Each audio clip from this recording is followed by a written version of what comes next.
Welcome. In this video, I'll show you how to find recently watched videos on Facebook. If you find this video helpful, please leave a like and subscribe to the channel for more such tutorials. So first up, open up the Facebook app. And then once done, just go ahead over to your profile right here at the top right. Tap on it. And then after that, go ahead and tap on three dots. Now go ahead and scroll down and tap on Activity Log. Okay. Tap on it. Now in here, just tap on your Facebook activity.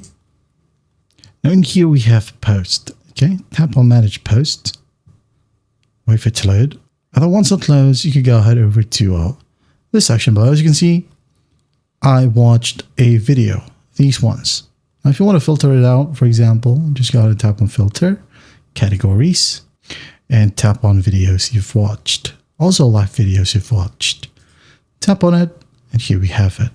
Okay, if you want to, you can go ahead and clear a video watch right here, or clear it one by one. All right, that is how you find recently watched videos on Facebook. I hope this video helps you. I'll see you in the next one.